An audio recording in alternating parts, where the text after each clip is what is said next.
ಒಂದು 3-4 ದಿನದಿಂದ ಈ ನಾಗರಹಾವು ನಮ್ಮ ಮನೆ ಒಟವರ ಹತ್ರನೇ ಸುತ್ತ ಬರ್ತಾ ಇತ್ತು. ಇವಾಗ ಕಣ್ಣಿಗೆ ಬಿದ್ದಿದೆ.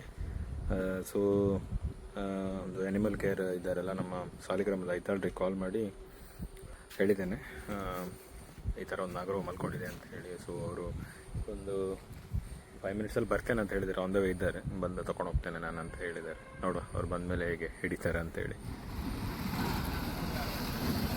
ಚೀಲ ಕೊಡಿ, ಒಂದು ಚೀಲ ಕೊಡ್ತಾರೆ ಕೊಡಿ.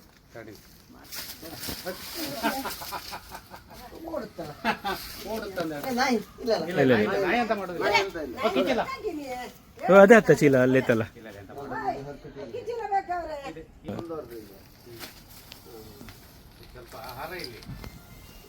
ಫುಡ್ ಸಿಗ್ಲಿಲ್ಲ, ಫುಡ್ ಸಿಗಲ್ಲ ಮತ್ತೆ ಇಲ್ಲೇ ಸುತ್ತ ಬತ್ತೆ ಇರುತ್ತದೆ. ಫುಡ್ ಎಂತ ಸಿಗ್ಲಿಲ್ಲ ಅದಕ್ಕೆ. ಎಂತ ಮಾರ್ರಿ ಇಲ್ರಿ, ಒಂದು 5-6 ವರ್ಷ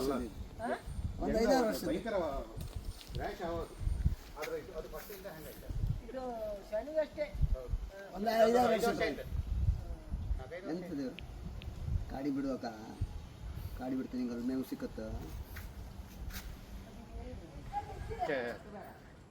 ಹತ್ರ ಹೋದೆಲ್ಲ ಬುಸ್ ಅಂತಕ್ಕಂಥ ಒಂದು 60,000 ರೂಪಾಯಿ ಖರ್ಚು ನಿಮ್ಮ ಕಡೆ. ಫುಡ್ ಫುಡ್ ಅಲ್ಲಿ ಅಂದ್ರೆ 60,000 ರೂಪಾಯಿ ಬೇಕು ಮಾಡು. ಒಂದು ಕಿಚಿನ ಎಲ್ಲ ಹುಡುಕುತ್ತಿದ್ರೆ ಹೊಟ್ಟೆಗಿಲ್ಲ ಅಷ್ಟು. ಈ ಹಾವನ್ನು ಹಿಡಿಯುವಾಗ ಯಾವುದೇ ರೀತಿಯ ನೋವನ್ನು ಹಾವಿಗೆ ಉಂಟು ಮಾಡಿರುವುದಿಲ್ಲ. ಹಾಗೆ ಈ ಹಾವನ್ನು ಹಿಡಿದ ಉದ್ದೇಶ ಏನಂತ ಹೇಳಿದರೆ, ಈ ಹಾವು ಸಿಕ್ಕಿರುವುದು ನಮ್ಮ ಮನೆಯ ಒಟಾರದಲ್ಲಿ. ಹಾಗೆ ಹಾವು 4-5 ದಿನದಿಂದ ಆ ಒಟಾರದಲ್ಲಿ ಸುತ್ತಾಡುತ್ತಾ ಇದ್ದ ಕಾರಣ ಅದೇ ಜಾಗದಲ್ಲಿ ಮಗು ಹಾಗೆ ವಯಸ್ಸಾದರೂ ಕೂಡ ಓಡಾಡ್ತಿರ್ತಾರೆ. ಹಾಗೆ ಸಾಕಿದ ನಾಯಿಗಳು, ದನಗಳು ಓಡಾಡ್ತಿರ್ತವೆ.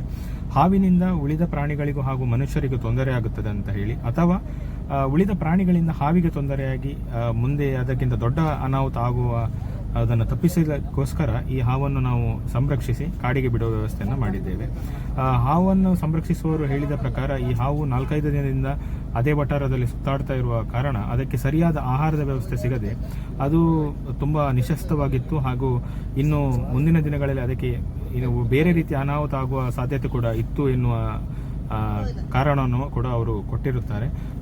ಇದೆಲ್ಲ ಕಾರಣವನ್ನು ನಾವು ಪರಿಗಣಿಸಿಕೊಂಡು ಹಾವನ್ನು ಸಂರಕ್ಷಿಸಿ ಸೂಕ್ತವಾದ ಸ್ಥಳಕ್ಕೆ ಅಂತ ಹೇಳಿದರೆ ಅದು ಯಾವುದಾದ್ರೂ ಒಂದು ಒಳ್ಳೆಯ ಕಾಡಿಗೆ ಬಿಡುವ ವ್ಯವಸ್ಥೆಯನ್ನು ಮಾಡಿದ್ದೇವೆ.